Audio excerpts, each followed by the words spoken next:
예, 여러분 반갑습니다. 오늘 이제 3월 마지막 벌써 2024년도 3개월이 벌써 흘러갔네요. 1사분기가 다 흘러갔고요. 오늘 굉장히 중요한 주제로 179차 웨비나 시작하겠습니다. 세상이 앞으로 결국은 아날로그에서 디지털로 바뀌어야 되는데 디지털 트랜스포메이션에 있어서 최고의 전문가이신 삼성에서 34년을 근무하셨던 우리 박진영 박사님을 모셨습니다. 우리 큰 박수와 함께 시작하도록 하겠습니다.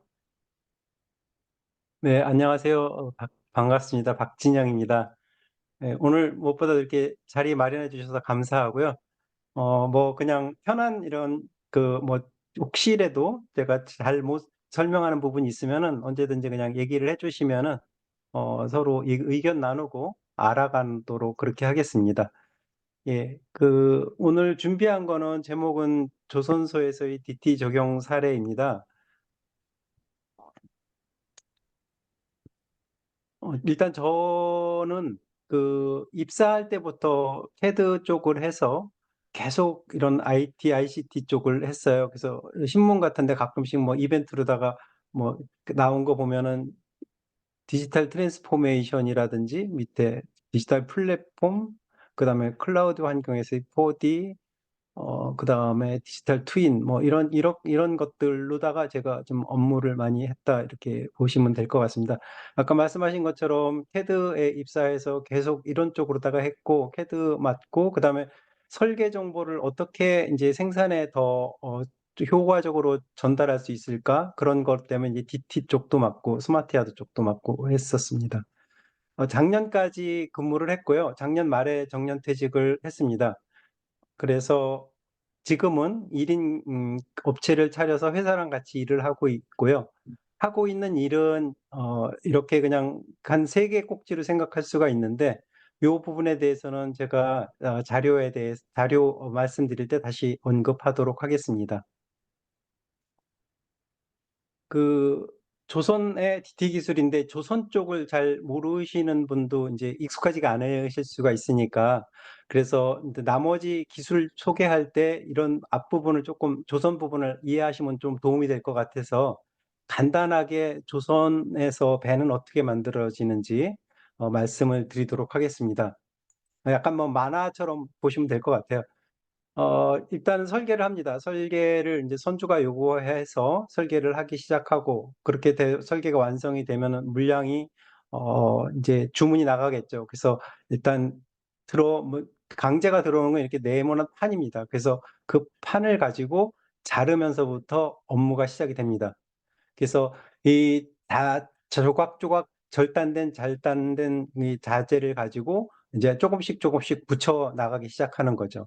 그래서 조립이 시작되고 조립이 이제 소조도 있고 중조도 있고 대조가 있는데 그 규모에 따라서 작은 것들 붙이면은 조금씩 해서 소조라고 하고 소조에서 조금 더 크게 만들어지면 대조 중조가 되고 중조에서 조금 더 커지면 대조까지 만들어집니다. 이게 이런 것들이 이제 하나하나의 단위가 어 조선에서는 블럭이라고 합니다. 어, 한 1년에 3만 개 정도의 블럭이 만들어지는 것 같아요. 저희 회사 기준으로 봤었을 때는. 그래서 그 블럭이 만들어지면 이제 그 블럭 단위에서 미리 할 수 있는 이런 이제 파이프라든지 뭐 사다리라든지 이런 작업을 해놓습니다. 그리고 도장도 하고요. 그래서 선체 선박은 크게 두 가지로 나눠지거든요. 이렇게 집 건물로 말하면 벽 같은 거 그거를 선체라고 하고 그 안에 이제 파이프라든지 케이블 뭐 이런 것들을 이제 의장이라고 합니다. 그래서 의장 작업을 겉에 선체가 만들어지면은 의장 작업을 어느 정도 해놓고 그 다음에 이걸 가지고 이제 도장을 해서 어느 정도 준 완성품을 만들어줍니다. 그래서 업체들을 많이 활용을 하거든요. 그건 3만 개 정도에서 한 반 정도 이상의 물량이 주변이라든지 중국이라든지 이런 데서 만들어가지고 들어옵니다. 그래서 그런 것들의 작업 단위가 블럭이다 이렇게 보시면 될 것 같고 블럭을 이렇게 이제 어떻게 보면은 수영장 같은 데인데요. 도크라고 합니다. 도크 안에서 조립을 하기 시작합니다.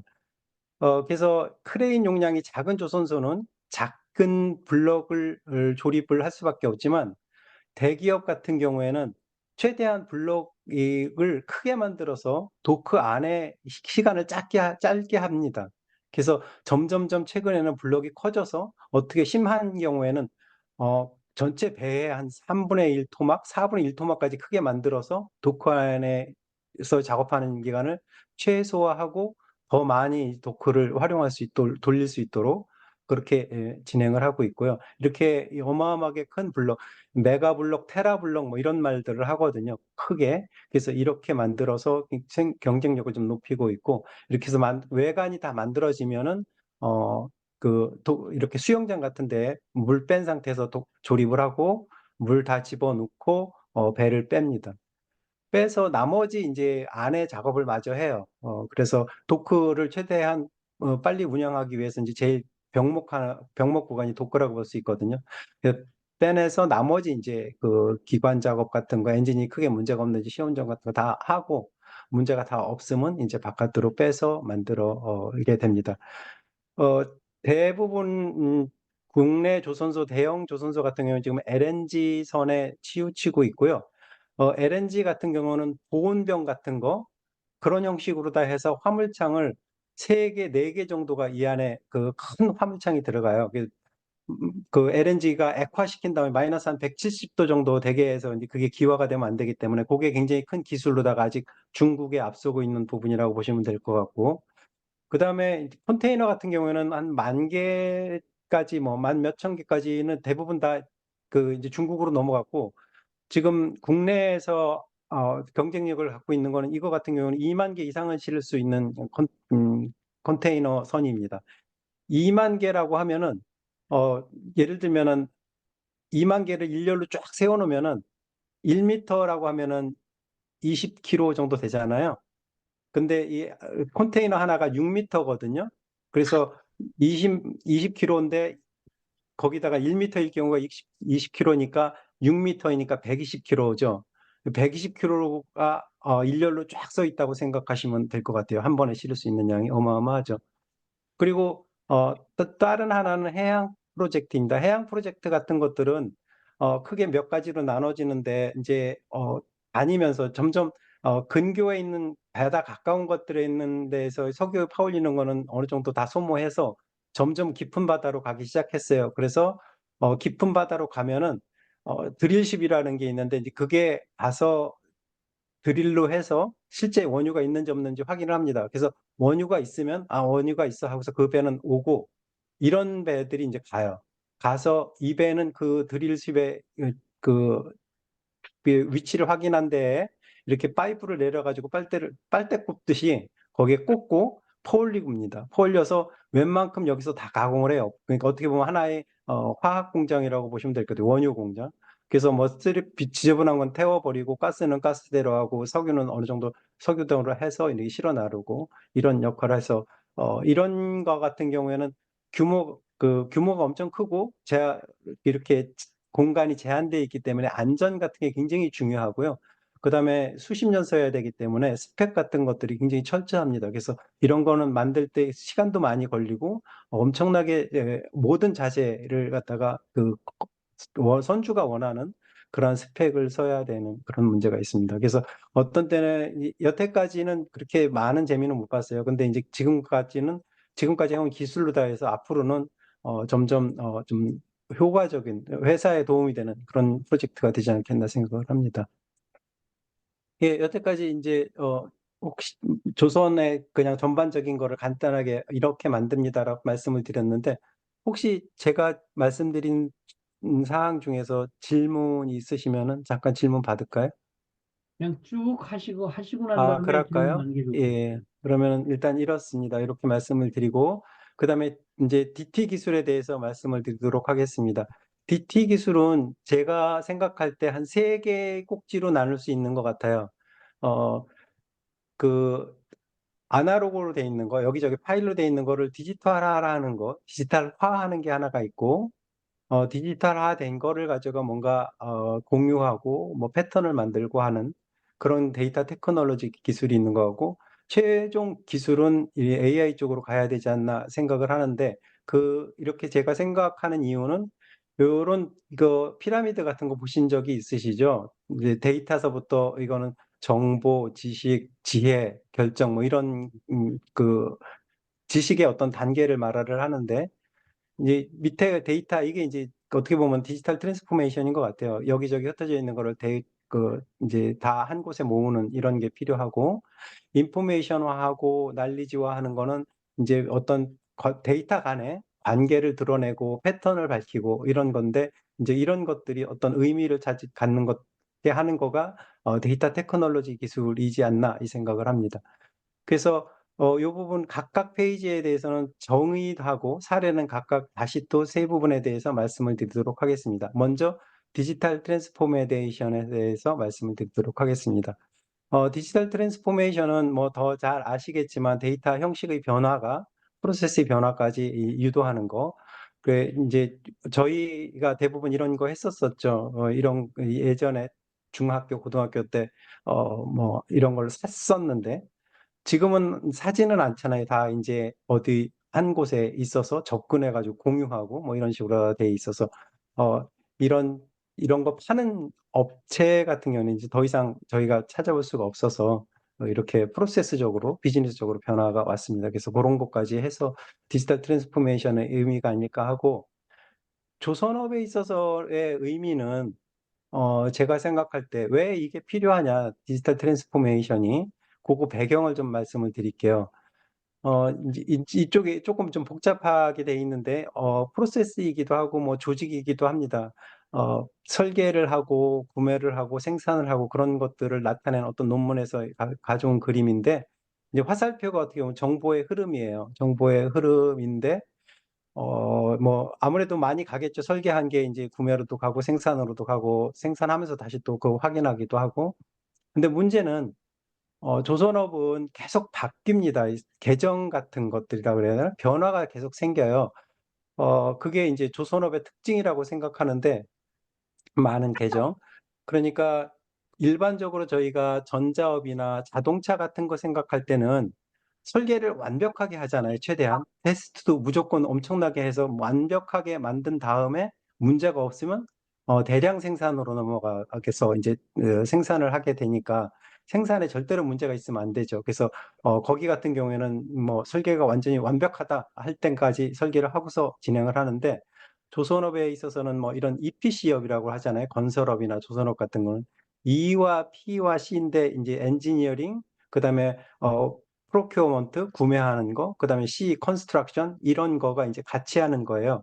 그래서 이상적으로 봤을 때는 E가 완전히 끝나고 그다음에 P가 시작되고 P가 끝나고 C가 시작되고 이렇게 하는 게 가장 이상적인데 요즘에 이제 프로젝트가 거대해지고 시간이 점점 이렇게 단축되다 보니까 이 EPC가 계속 이렇게 뭐 스퀴즈 된다고 해야 되나요? 그러니까 E가 끝나기 전에 P가 시작되기도 하고 P가 끝나기도 전에 C가 시작되기도 하고 그다음에 P하고 C 진행되다가 다시 선주가 이거는 이런 거 이렇게 하면 좋겠어 해서 다시 설계가 바뀌기도 하고 이런 것들에 대해서 정보가 어, 전체적으로다가 딱 공유가 되면 좋은데 저희가 일반적으로 생각하는 저 회사에서 하고 있는 정보의 공유의 방법은 메일로다가 파일을 보낸다든지 전화를 한다든지 뭐 시스템에 어떻게 집어넣는다든지 이게 부분적으로다가 그렇게 되는 거잖아요.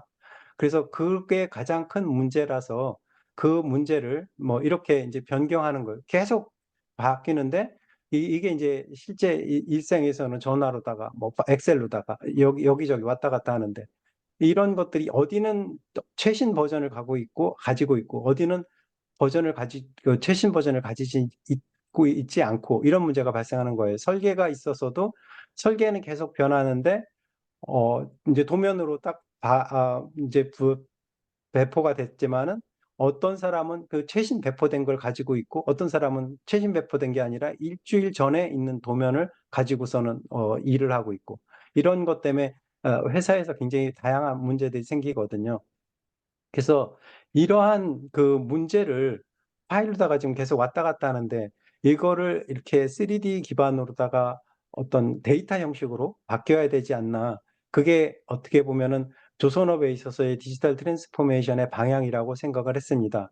그렇게 해서 전체 라이프 사이클 설계에서부터 생산하고 검사하고 유지 보수하는 이런 거가 하나의 데이터를 어떤 주어진 시간에 딱 접근하면은 같은 데이터를 볼 수 있는 싱글 트루스라고 하던데 그런 하나의 진실된 데이터만 가지고 접근할 수 있도록 그렇게 전반적으로 디지털 트랜스포메이션이 바뀌고 있다 이렇게 생각하시면 될 것 같아요. 큰 틀에 있어서는 제가 요 각각의 있어서의 사례를 몇 가지 말씀을 드리도록 하겠습니다.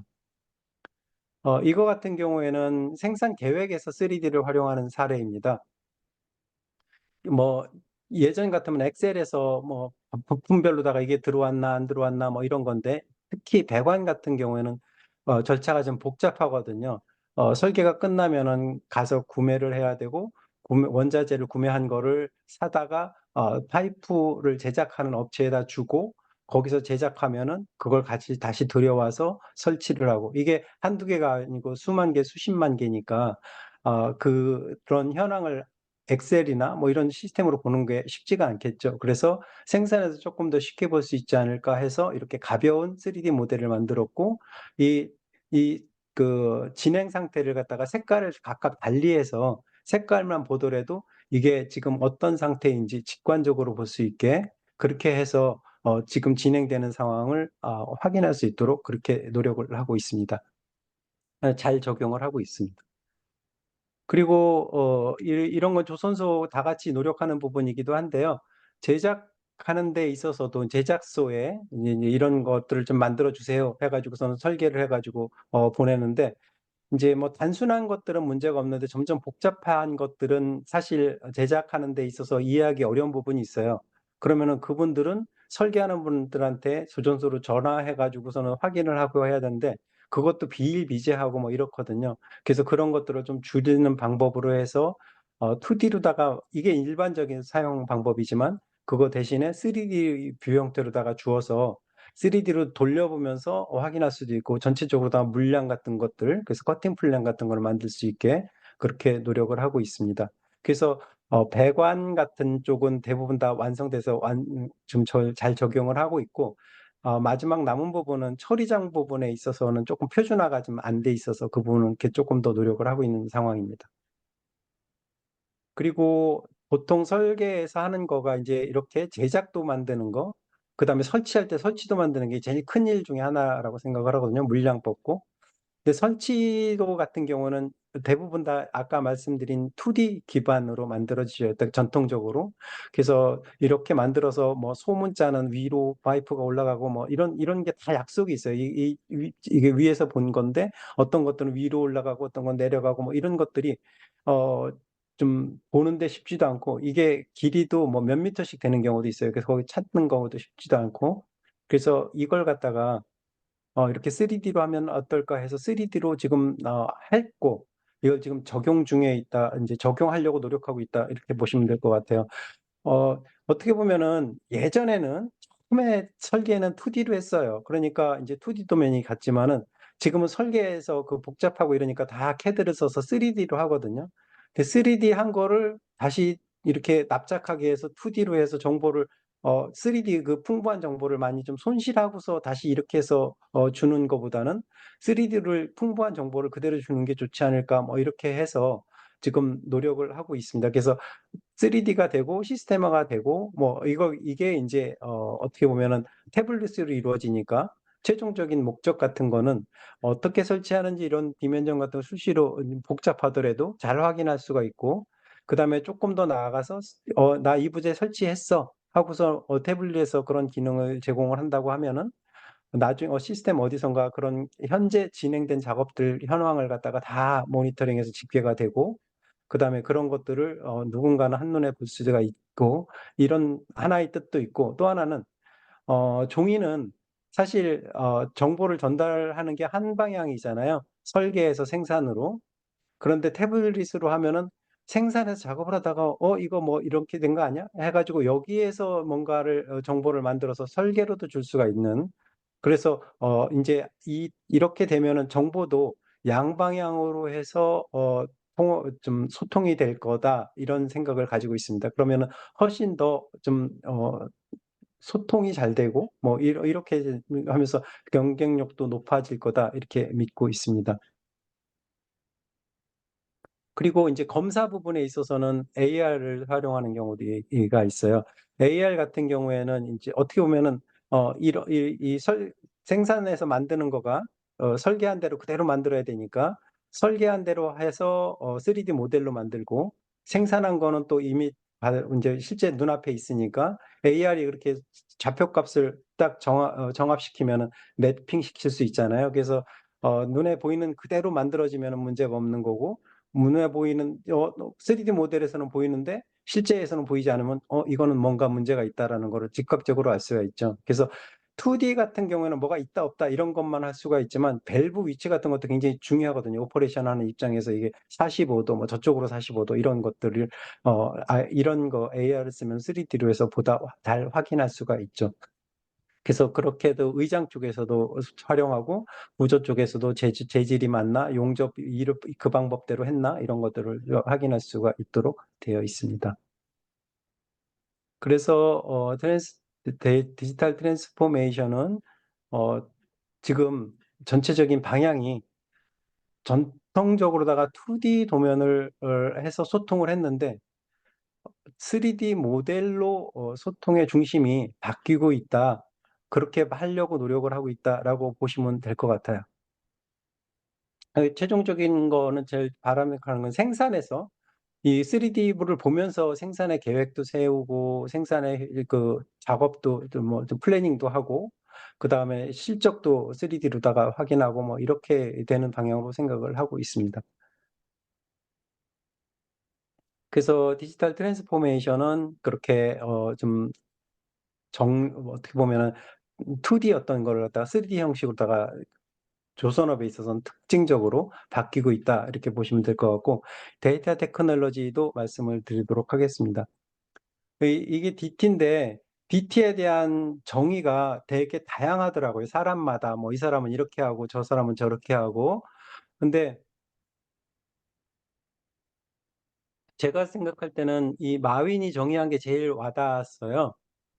그 IT랑 비교해서 IT는 개인의 이익을 위해서 정보를 소유하는 거라고 하면은, DT는 공동의 이익을 위해서 정보를 공유하는 거다. 이렇게 하는 거가 조선업에 있어서 가장 맞지 않나 생각을 합니다.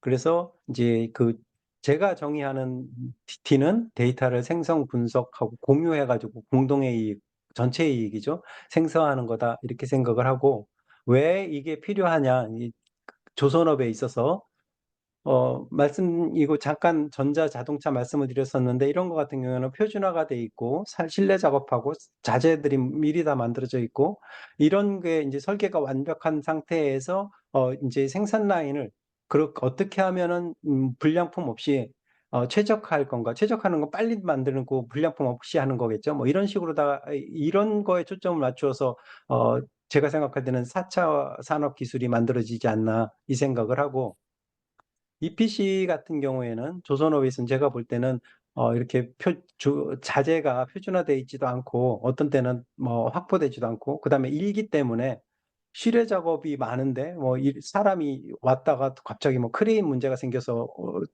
대기해야 되는 경우도 있고, 뭐 다양한 변수가 너무 많은 거예요. 그래서 작업을 이제 할 때 워크 프론트란 말은 사실 다른 산업에서는 사용하지는 않는 것 같은데, 조선업에 있어서는 이제 요이 땅 하면 딱 작업이 돼야 되는 그러한 준비 요소라고 보시면 될 것 같아요. 그래서 말하는 게 도면, 그다음에 BOM 자재, 그다음에 작업량, 그다음에 뭐 장비 이런 거, 그다음에 사람, 이런 것들이 딱딱 그때 확보가 돼야 되는데, 어떤 때는 뭐 도면이 없는 경우도 있고, 잘못된 도면이 있는 거, 어떤 때는 자재가 없는 경우도 있고, 어떤 때는 장비가 고장 난 경우도 있고, 어떤 때는 필요한 사람만큼 안 돼 있는 경우도 있고, 이래서 어떻게 하면 이런 것들을 최대한 잘 확보할 건가, 그런 문제라고 생각했고, 좀 다르죠. 그래서 저희가 생각할 때는 데이터 테크놀로지 기술로 공정을 최대한 투명하게, 앞공정, 뒷공정을 투명하게 하면은 그래도 문제를 모든 근본적으로 해결할 수가 없겠지만은 차선책으로 준비는 할 수가 있지 않을까. 이 방향으로 가는 것이 맞겠다 이 생각을 하고 있고, 그렇게 해서 하고 있는 노력 중에 하나가 디지털 트윈입니다. 이건 실내에서 작업하는 건데 가장 앞부분이에요. 강제가 들어오면은 이렇게 이제 녹 같은 거 벗겨내고 라벨링도 하고 약간 이제 그 페인트도 칠한 다음에 절단하기 시작하거든요. 그래서 그런 것들이 문제가 없는지, 어떤 자재가 어떻게 되고 있는지, 그다음에 그런 것들이 끝나면은 어, 절단하기 시작하는데 지금 시점에서 하루에 주어진 양 중에서 얼만큼 잘랐고 남은 게 얼만큼인지 이런 것들을 볼 수가 있도록 그렇게 하고 있습니다. 그래서 진행 상황 같은 것들을 여기에 담당하시는 분도 볼 수가 있지만 제가 생각할 때는 이러한 절단 자재를 받아서 조립을 하는 단장님, 내일 이제 이런 거 절단된 걸 오늘 결절되면 갖고 와서 내일 작업해야 되는 분이 미리 와서 내일 작업할 때의 준비 사항 같은 것들을 확인하실 수가 있겠죠. 그래서 미리미리 내일 작업 이상이 있는지 없는지 확인할 수 있도록 그런 목적을 가지고 진행을 하고 있고요. 그리고 이거 같은 경우는 좀 보시기 어려우실 수도 있는데 하나하나가 블럭이라고 보시면 될 것 같아요. 아까 그 사진으로 보신 블럭인데 지나가면서 보면 이 블럭 상태가 지금 어떤 상태인지 아무도 모르거든요. 그 담당하고 있는 기사 아니면. 그런데 이제 그러한 이 진행 상태를 여러 가지 인풋하고 뭐 그런 전체 100을 중에서 시수가 100 시수가 들어가는데 현재까지 80이 들어갔어. 그다음에 자재가 200개가 들어가야 되는데 200개는 다 들어왔어. 투입되는 시수 뭐 이런 것들을 해가지고 어떤 회기식을 만들었어요. 그래서 많은 블록을 거쳐서 그런 것들을 만들었고 어느 정도 검증해서 사용을 하고 있거든요. 사실 이 블록은 현재 상태가 63% 됐다 이렇게 보시면 될 것 같아요. 사실은 68%일 수도 있고 뭐 57%일 수도 있겠지만은 그래도 이제 전반적으로 봤었을 때 이거는 상태가 어떻다라는 거를 누구든지 다 같이 이 시스템에 들어오면 볼 수가 있는 거죠. 그래서 이거 끝난 다음에 이제 자재를 옮기는 이 블록을 옮기는 사람 아니면 그걸 갖고서 다음 작업을 하는 사람들은 미리 들어와서 내가 지금 내일 작업할 블록이 현재 이상 없이 진행되고 있구나 없구나 이런 것들을 확인하실 수가 있도록 하는 게 목적입니다. 뭐 다른 산업에서는 디지털 트윈이 또 다른 의미로다가 많이 사용되는 것도 있어요. 센싱 박아가지고 뭐 장비 상태 같은 걸 실시리 확인하고 뭐 이런 건데 저희 같은 경우는 실외에서 작업하고 그렇기 때문에 좀 디지털 트윈의 개념이라든지 정의가 좀 달리 이렇게 저희한테 맞춰서 사용하는 것도 좀 필요하다 생각해서 이렇게 활용을 하고 있습니다. 그리고 이거 같은 경우에는 이제 중장비도 운행 상태를 공유하자 해서 만든 거입니다. 어, 중장비, 예를 들면 지게차 같은 경우는 많은 부분을 임대를 하거든요. 근데 그런 것들을 IT 센터를 박아서 어느 정도 이게 활용되는지를 본 거예요. 그래서 어떤 지게차는 오전에만 쓰고 어떤 지게차는 오후만 쓰더라. 어떻게 운영하고 있다. 그러면은 이제 이거는 조금 줄여서 이 지게차는 오전에는 네가 쓰고 오후엔 네가 써. 이런 식으로 해서 이제 최대한 임대하는 양도 줄이는 노력을 하고 있고요. 뭐 그런 식으로 다 해서 데이터 테크놀로지는 진행 상황인 자원 상황 같은 것들을 어, 최신 기술을 써서 공유하도록 노력하고 있다 보시면 될 것 같습니다. 그리고 이제 마지막으로 AI에 대해서 말씀을 드리도록 하겠습니다. 이런 것들이 이제 정의가 되고 뭐 패턴이 발견되고 하면은 제가 생각할 때는 마지막에는 이제 의사 결정이라고 생각을 하거든요. 의사 결정을 하는데 대부분 많은 부분에 있어서 여태까지는 이래 왔으니까 이래야 되는 게 맞아라고 합니다. 근데 조선업이 상당히 복잡하고 어려운데 그냥 전체적으로 볼 수 있는 건 없거든요. 근데 이제 이러한 AI 기술로다가 크게 보고 다양한 상태, 이 경우에는 어떻지? 저 경우에는 어떻지? 이런 것들이 이제 가능하게 돼서 좀 더 활발하게 사용할 수 있을 거라고 생각을 하고요. 그래서 사용하는 사례 중에 하나는 안전에 대한 부분입니다. 제일 중요한 부분이기도 하고, 그래서 어떻게 하면 안전을 좀 예방할 수 있을까 이런 건데요. 사고 사례를 다 분석을 한 거예요. 그래서 언제 어떤 사람이 어떤 경우에 사고가 어떤 조직에서 나오고 있다 이런 것들을 해가지고 어, 오늘 작업하는데 그러한 사고의 어떤 이런 비중이 높았었으면은 오늘 작업하는데 예전에 보니까 이러한 상황에서 이런 사고가 많이 났었어. 이렇게 조금 더 이렇게 좀 한 번 더 좀 의식을 일깨워준다고 할까요? 한번 좀 이렇게 언급을 할 수가 있는 거죠. 좀 그 의식 같은 것들을. 그리고 이제 설계도 여태까지는 많은 논문을 자동화했는데 이거는 제가 논문 썼던 거예요. 근데 다시 지금 제가 관심 있는 부분은 예전에는 룰 기반이었었는데 이런 것들을 AI 기반으로 해서 설계를 최대한 좀 자동화할 수 있는 것도 가능하지 않을까 생각하고 있고, 그다음에 요거 같은 경우는 양 대표님도 많이 하시는데 어, 배가 아까 말씀드린 도크 기준으로 1년 계획을 세우거든요. 세워가지고 블록을 언제 어디서 만들고, 그다음에 그거 가지고 상세하게 사람 언제 어떻게 투입하고 이런 일일 계획까지 만들어지는데, 이게 계획대로 이렇게 내려가면 좋은데 중간에 아까 말씀드린 그 실외 작업이라든지 자재라든지 항상 변수가 많아요. 항상 다시 또 이 문제가 될 리스케줄링을 해야 되거든요. 그래서 모든 조선소가 이 부분에 대해서 관심이 많은데 이런 부분을 어떻게 최대한 지금 나와 있는 좋은 기술을 가지고 최적화해서 생산할 수 있을까, 이런 것들에 많은 관심을 가지고 있습니다.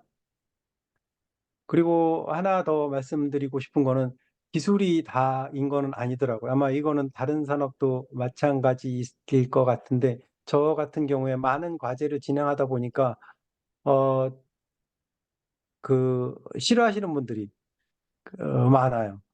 그래가지고 갈등의 요소도 굉장히 다양하고 뭐 그때그때마다 또 상황도 다르고 그런데 이 논문이 그래도 왜 사람들이 그런 거에 대해서 혁신을 할 때 반대하는지 원인별로다가 한 10가지를 분석을 했어요.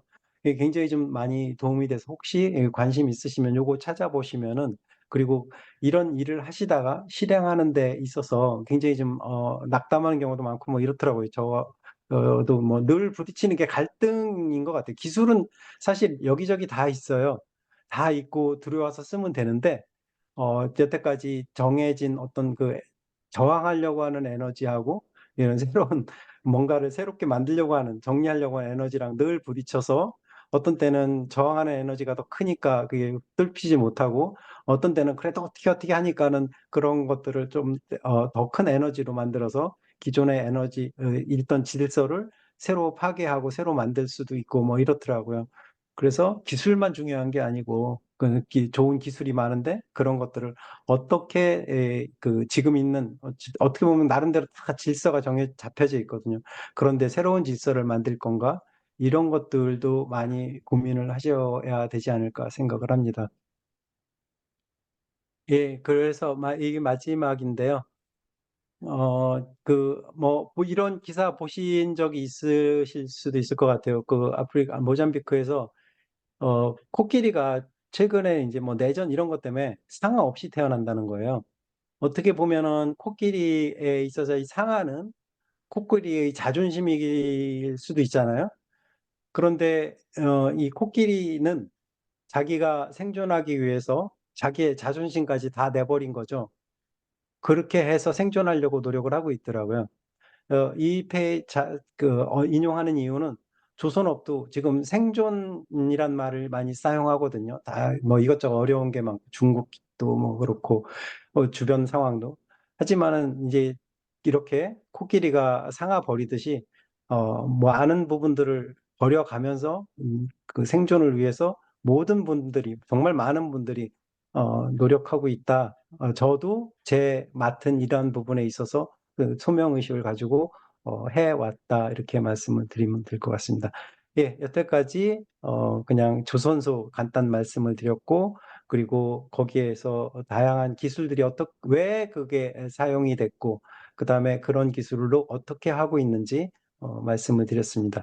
이제 이제 제 말은 마무리하는 걸로 하고, 질문 있으면 아니면 좀 궁금하신 거 있으면 말씀해 주세요. 네, 저 채팅을 좀 봐주실까요? 그 밑에 보면 채팅 4개가, 세 개가 올라와 있을 거예요. 예. 채팅을 좀 봐주시면 좋겠어요. 박승희 대표님이 C, Concurrent Engineering on CALS와 디지털 트랜스포메이션의 차이는 무엇인가요? 이렇게 질문하셨어요. 컨커런트 엔지니어링 또는 칼스와 디지털 트래프. 컨커런트 엔지니어링은 조선업에 있어서는 이미 해왔던 거일 수도 있어요. 이 동시에 하는 건데 설계 같은 경우에 기능이 많거든요. 예를 들면 설계 같은 경우에 어떤 사람은 배관을 하고 어떤 사람은 전장을 하고 어떤 사람은 구조를 하고 그런 것들이 동시에 이루어지기는 합니다. 근데 실질적인 거는 동시에 되긴 하지만 조금 더 이렇게 좀 미세하게 보면은 여기 있는 데이터를 가져와서 다른 사람이 쓰고 다른 사람이 만든 데이터를 가져와서 저쪽에서 쓰고 이런 거죠. 이거 공유를 하는데 아까 그 자료 만든 거로다가 좀 돌아가겠습니다.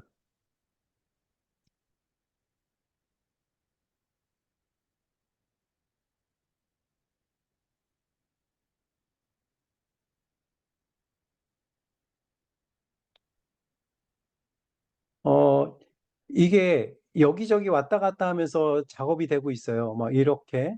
그래서 동시에 작업이 되니까 어떻게 보면 조선에서는 concurrent 엔지니어링이 일어나고 있는데 그런 것들을 할 때 자료의 공유가 원활하지 않다라는 부분은 제가 이거 강조해서 말씀을 드린 거고, 그다음에 칼스는 제가 정확하게 기억은 못 하겠는데 미국에서 그런 군함 같은 것들을 표준화하기 위해서 옛날에 ERP라든지 CAD라든지 이런 것들을 표준화했 노력이 아닌가 이 생각을 합니다.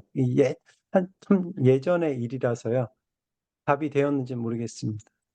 예, 그 다음번에 우리 양영진 대표님 채팅 한번 봐주실까요? 디지털 트랜스포메이션 예. 한다고 해서 정보의 불일치 문제를 해결할 수 있을까요? 데이터는 특정 시간의 스냅샷이라 데이터를 기계 학습하여 문제를 해결하는 AI 방법은 한계에 부딪힐 수밖에 없다고 생각합니다. 또한 학습 범위를 벗어날 수 없고 인과관계를 설명할 수 없기 때문에 디지털 트윈 기술이 적용되어야 한다고 생각을 합니다. 삼성중공업의 디지털 트윈 적용 수준은 모니터링 수준으로 보이는데 디지털 트윈 기반 가상 실험을 통한 분석 예측 최종화하는 지혜 수준의 발전 계획은 어떻게 되는지 궁금합니다. 이렇게 질문하셨어요.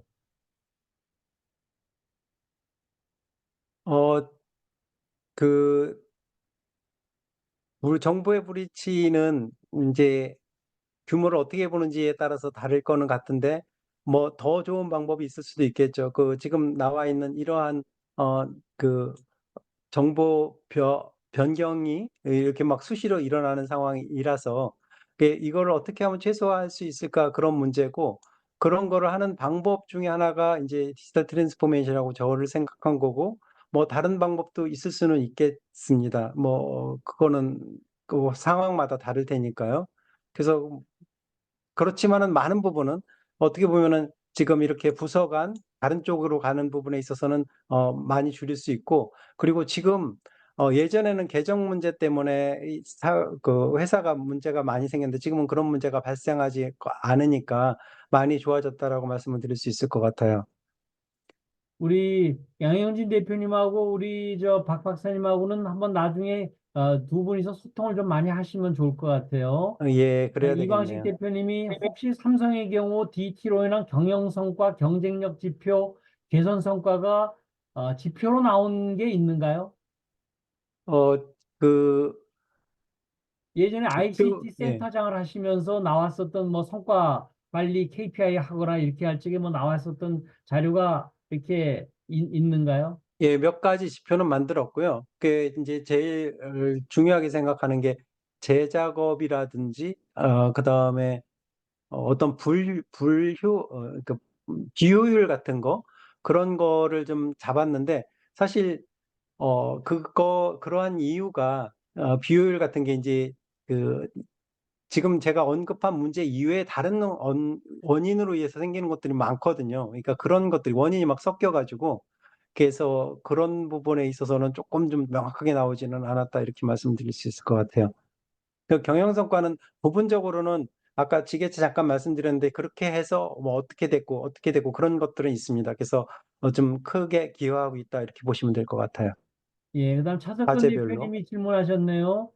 디지털 트윈 혹은 AI 적용의 필수가 물리적으로 실시간 수적이 필수 같은데 현재 강제 절단에서 블록 제작까지 혹은 중대재해를 실시간 추적을 ROI 관점에서 필요할까요? 이렇게 질문 나왔어요. 그 디지털 트윈에 있어서 그 어떻게 보면은 물리적 실시간 추적은 가장 제가 보기에는 이상적이라고는 할 수는 있지만 모든 게 다 비용하고 효과의 문제인 것 같습니다. 그래서 100% 이상적으로다가 모든 걸 다 추적하고 그렇게 만드는 시스템도 있겠지만은 사람들이 제일 그래도 관심 있는 부분 어떤 게이트 같은 것만 이렇게 추적해도 이제 내가 어느 정도 소기의 목적을 달성할 수도 있잖아요. 그러니까 그런 의미에 있어서는 좀 뭐 실시간 추적 같은 거가 중요한 부분에 게이트 형식으로다가 해서 그 이벤트 넘어갈 때만 지금 노력을 하고 있고요. 그다음에 중대재해라는 거가 자재 때문에 자재에 이런 자재 같은 경우는 이런 아니면 이런 작업 같은 경우는 어렵다라는 것들도 있고 그다음에 또 주변 환경도 또 같이 이게 엮이는 거잖아요. 이 똑같은 작업을 해도 어디선 높은 곳에서 작업할 수도 있고 어디에서는 또 낮은 곳에서 작업을 할 수도 있고 뭐 그래서 어 좀 중대재해라는 것이 복합적으로 발생하는 거라서 이렇게 하는 것도 일부 맞겠지만은 그래도 보다 좀 크게 뭐 기후 똑같은 환경에서 비 오면 또 미끄러지는 문제도 있고 예를 들면은 그런 것 때문에 이제 다 좀 더 크게 봐야 되지 않을까 이 생각을 합니다. 예. 다음에 최유철 박사님이 질문하셨네요. 디지털 트랜스포메이션뿐만 아니고 AI 4차 산업혁명을 거부하는 이해 당사자들이 많다고 생각합니다. DT를 구현하기 위해서 그러한 분들 설득하기 위한 여러 가지 노력이 있었을 텐데 몇 가지만 말씀해 주시면 감사합니다. 이게 현장의 전부 문제거든요. 어? 맞아요. 예. 저도 이거 지금 말씀하신 거에 100% 이해를 합니다. 뭐 다 설득해야 되고 그런 거인데요. 그래서 아까 제가 마무리 쪽에서 그 하버드 쪽에서 만든 그 자료 공유했으면 좋겠다고 하는 거가 다양한 상황에 대해서 그걸 좀 정리를 해 놓은 거예요. 그래서 예를 들어 가지고 저 같은 경우 한 두 가지만 말씀을 드리면은 어 로봇을 한 12대를 한 곳에 인제 그 설치를 해야 될 필요성이 있었었어요.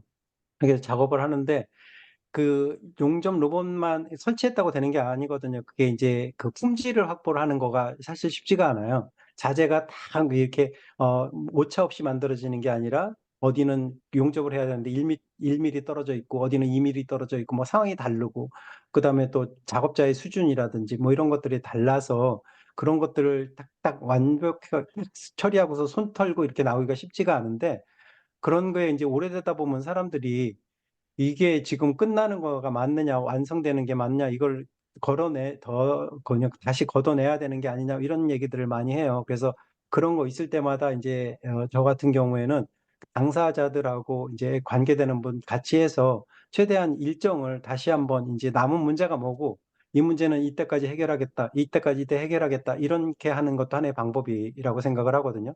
예, 실제 이제 작업하시는 분 입장에서는 터널 속에 들어와 있는 것처럼 느끼는 경우가 있다고 해 가지고 그런 경우도 있고 그다음에 작은 어떤 성공 같은 걸로 해서 이렇게 볼 수가 있으니까 뭐 좀 설득시키는 그런 것도 방법일 거는 같아요.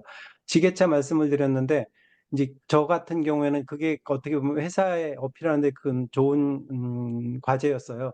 왜냐하면 그거 같은 경우에는 임대가 확실히 줄어서 이런 식으로 데이터 가지고 처리를 하면은 다른 부분에 있어서 효과를 볼 수 있다. 이런 식으로 다 해서 좀 성과를 볼 수가 있었었죠. 그래서 늘 아마 인제 많은 부분에 있어서 걱정을 하실 텐데 저도 충분히 이해하고 그 걱정마다 좀 다 환경이 다를 거고 그 환경에 있어서 쪼끔 더 고민하셔 가지고 어떻게 하면은 그 이해 당사자들이 지금 고민하는 게 뭔지 자기가 단 직업을 잃을까 봐 좀 걱정돼서 하는 건지 아니면은 뭐 여태까지 어 어떻게 보면 그 존엄하다 그러나? 그분이 떠받쳤는데 새로운 기술이 오니까 이제 자기가 이렇게 가치가 없어지는 것처럼 느껴질 수도 있고 뭐 그런 것들도 있고 한데 인제 그 지금 새로운 기술이 들어오진 내에서 그런 분들의 역할 같은 것들을 좀 잘 고민하시는 것도 방법일 것 같고 뭐 그렇습니다. 예. 사례가 많아서 그건 뭐 사례마다 좀 다르다 이렇게 될 것 같습니다. 강일찬 대표님이 데이터 공유, 가장 최신 버전의 데이터까지 공유가 되나요? 협력사까지? 이렇게 질문하셨어요. 예. 어, 이제 좀 조선업에 대해서 아시는 것 같은데요. 그 사내는 사실 문제가 없습니다. 근데 협력사는 종이로 만들어서 동의 도면이 간 경우에는 확실히 문제가 있고 지금 이렇게 태블릿으로 하는 경우는 문제는 없어요. 근데 이제 태블릿으로 하는 경우는 몇 문제는 시로 오겠어요? 9시. 네, 말씀하세요. 예, 그런 시스템 갖추는 것들이 쉽지가 않아서 그런 부분들은 클라우드라든지 뭐 이런 어떤 그 국책과제 같은 걸 통해서 제공을 해야 되지 않나 생각을 합니다. 그리고 방법은 있고 그런 것들을 어떻게 이제 그 업체에 협력사에 전달할지 그런 문제들만 남았다고 보시면 될 것 같습니다. 자, 또 질문이 차석근 대표님이 제가 보기엔 DX의 핵심은 사람의 디지털 마인드가 중요한데 이를 인지 심리학 적용에 대해서 같이 고민했으면 합니다. 이렇게 의견 주셨어요. 예, 저도 공감합니다. 다음에 얘기 같이 나누겠습니다. 예. 그다음 강일찬 대표님 다시 변화의 저항자는 본인의 밥과 관련된 것인가요? 아니면 본인의 어, 디지털 환경 훈련 적응. 적응 예. 부족과 관련한 부분인가요? 이 두 개 다 될 수도 있어요. 그 이제 자기가 이렇게 담당하던 일이 바뀌니까 그것 때문일 수도 있고 아니면은 이제 업체 같은 경우에 지금 겪고 있는 문제인데 그런 태블릿으로다가 도면을 제공하니까 이제 적응을 못 하겠다. 내가 지금 그 조선업에 있어서의 그 용접하시는 분 나이가 굉장히 평균적으로 많으시거든요. 그래서 그런 지금 나이가 이런 때인데 좀 있으면 그만둘 건데 뭐 이런 걸 지금 내가 배우느냐 이런 거 있기도 해요. 그래서 두 개가 다 섞였다라고 보시면 될 것 같습니다. 예. 자, 네. 이제 제가 질문 하나 좀 드렸으면 좋겠어요. 여태까지 데이터 테크놀로지에 대한 얘기는 전부 정형 데이터에 대한 얘기를 주로 말씀하셨는데, 비정형 데이터에 대한 부분의 관리라든가 이런 부분의 적용은 어떻게 고민을 하시고 계신가요? 비정형 데이터는 이제 저희가 입수되는 것들은 몇 가지 이제 제가 겪은 과제로는 처음에 해양 프로젝트 같은 경우에는 2D로 작업한 PNID 같은 것들, 그런 것들이, 뭐, 스마트 캐드 이런 거에서 들어올 수도 있지만, 이미지로 들어올 수도 있거든요. 스캐닝 본으로 해서. 그래서 그게 어떻게 보면 이제 비정형이잖아요. 그런 것들도 있고, 그 다음에 또 하나는 뭐 이것저것 검사했는데, 검사 결과도 이제 그냥 스캔 떠가지고 오는 그런 경우도 있고, 그래서 이러한 이제 스캔 이미지를 이제 어떻게 내가 필요한 거를 추출할까, 그런 거를 과제로 해서 추출하는 사례들도 있고, 그 다음에 또 다른 형태로는 용접 검사가 엄청 많습니다. 그 용접할 때마다 뭔가를 좀 선주 쪽에 제출하고 뭐 이래야 돼서.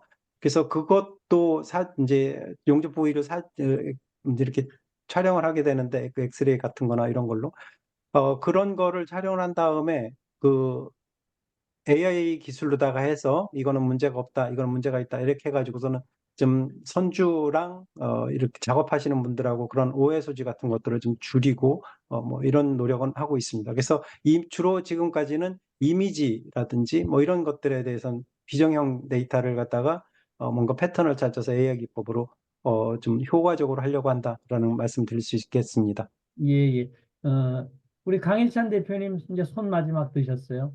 네, 뭐 하나 좀 여쭤보려고요. 발표하시느라 고생하셨고요. 저는 첫 직장을 사실은 대우조선에서 시작해가지고 조선은 조금 이제 알고 있고 지금도 조선 협력사 쪽에도 또 관계를 좀 하고 있고 최근에도 또 좀 다녀온 적도 있습니다. 지금 말씀하신 게 이제 우리 경험이 또 삼성 쪽이시니까 삼성도 좋고 대우도 좋은데 그 지금 발표하신 내용이 협력사의 태블릿 PC까지 이제 이미 진행되고 있는데 혹시 샘플로 어떤 회사가 시범적으로 어떤 협력사하고 진행하고 계시는지 아니면 전사적으로 다 진행이 되는데 진도가 좀 늦은지 이게 궁금하고요. 왜냐하면 결국은 지금 말씀하신 대로 우리가 나아가는 대로 이게 디지털화 되지 않으면은 지금 외국인 근로자가 들어와 있는데 많은 부분들이 디지털로 전환되면서 뭔가 정보 공유가 잘 돼야 된다 이렇게 생각하는 쪽이거든요. 그래서 아까 정년퇴직 다 된 분도 제가 어떤 사례가 있는데 정년퇴직 3년 남은 사람이 똑같은 이야기를 했어요. 거기서도 이제 그런 관점에 바뀌는데, 근데 결국 그 사람을 설득시켜서 그 사람이 푹 빠져들도록 하니까 그 사람이 더 적극적으로 변해서 모든 것을 주도적으로 하는 그런 사례도 있었습니다. 제가 컨설팅을 할 적에. 그래서 그런 부분들이 어떻게 시도되고 이제 언젠가는 협력사까지 전부 다 이제 우리가 이미 판의 변화는 정리가 된 것 같고요. 이걸 갖다가 태블릿 3D로 해서 태블릿 PC로 해서 예, 현장에 가면 너무나 많은 문제가 있는데 아까 발표하신 대로 현장의 작업자 내지는 관리자가 협력사까지 포함해서 실시간으로 설계에게 피드백해서 문의를 받는 체제로 진행돼야만이 그런 부분이 극복되지 않을까 생각되는데 그런 부분은 지금 언제 어떻게 진행되고 있는지가 궁금합니다. 처음에 한참 질문하셨, 질문이 너무 많아가지고서 네, 핵심을 핵심은 모르겠네. 예, 협력사까지 이게 뭔가 샘플로 그 시범적으로 진행되고 있는지. 왜냐하면 발표들에 보면 큰 판은 다 만들어가 있거든요. 그걸 미세하게 하고 어떤 시범 사업을 하면서 이거 빨리 정착시켜야 되잖아요. 만들어졌으니까. 그 예, 부분에 그, 대해서. 예, 협력사에 대해서 말씀을 드리도록 하겠습니다. 맞습니다. 그 많은 부분에 있어서 협력사를 이제 같이 작업을 하고 있는데, 그, 지금 상황이 예를 들어 가지고 어디는 2D를, 그러니까 태블릿이 없어서 2D를 주고 어디를 또 3D로 주고 이렇게 되면은 설계 입장에서는 2번 일을 해야 돼요. 2D용으로다가도 만들어야 되고 3D용으로도 만들어야 되고. 그래서 이게 어떻게 보면은 2D 작업하면서 모델 바뀔 때마다 다시 도면 뽑고 디멘전 다시 하고 뭐 이런 것들도 줄이자는 게 목적인데, 설계자를 오히려 더 힘들게 하니까, 그래서 2D는 없애고 3D로 하려고 하면은 최대한 모든 곳에 같은 기술을 적용하려고 노력은 하고 있습니다. 그래서 처음에 질문하신 것처럼 일부 업체만이냐, 전체를 대상으로 하느냐, 전체를 대상으로는 하고 있습니다. 네. 그러면은 지금 방금 3D, 2D 했는데 조선소가 전부 다 100% 지금 3D로 다 가지 않았어요? 설계 부분이요? 아직 2D도 설계는 합니까? 3D, 예, 설계는 3D죠. 설계는 3D인데 이제 생산으로 가는 정보가 대부분 지금 아직 2D니까 그걸 3D로다가 하는 게 지금 소개한 내용입니다. 네, 알겠습니다. 예, 그래서 3D로 바뀌어야지 되지 않겠느냐라고 하는 거고, 네, 저도 장래를 봐서는 동감합니다. 다들 그렇게 인식은 하세요. 근데 말씀하신 것처럼 협력사에서의 활용하는 문제라든지 뭐 이런 문제들 때문에 현재 이것저것 좀 어려운 점을 겪고는 있습니다. 제가 예. 이제 대우 지금 하나오션을 맡기는데 가서 협력사에게 질문했습니다. 어떤 데이터를 받냐니까 지금 방금 말씀드린 2D로 받고 있더라고. 아직 저는 3D로 받는 줄 알았어요. 그래서 3D 도면 한번 불러봐라 이러니까 3D는 뭐 안 받더라고요. 그래서 빨리 그런 부분이 개선돼야만 조선업 전체가 지금 공항에 왔는데 빨리 갈 수 있을 것 같은 느낌이 드네요. 네, 감사합니다. 맞습니다. 뭐 일장일단이 있고 어떻게 하면 이제 저희 같은 입장에서는 장점을 극대화할까 그런 부분에 좀 더 고민을 해야 될 것 같습니다. 예. 자, 이제 마지막 이제 의견 좀 드리겠습니다. 우리 박진영 박사님 비정형 데이터에 대한 부분을 할 수 있는 자료가 제가 굉장히 많아요. 책도 있고. 그래서 그런 부분이 필요하시면은 제가 그런 부분에 대한 나름대로 산업공학을 하셨으니까 좀 더 공부하실 수 있도록 자료를 좀 책도 데이터 헤븐이라는 책이 있어요. 비정형 데이터까지 나가야 되는 부분에 대한 부분이 있고. 오늘 이제 마지막 얘기를 들으면서 우리가 한문으로 설득해야 되는 일이 많거든요. 현장 사람들이라든가 주변에 부분에 설득이 말할 설자하고 획득할 그 설득이거든요. 그래서 어떤 제안을 우리가 경쟁력 강화를 제안해서 말로 해서 획득을 하는 부분은요. 아까 기술만 가지고 절대로 되는 게 아니에요. 아까 그 사람이 100세까지 수입이 될 수 있도록 만들어주는 거.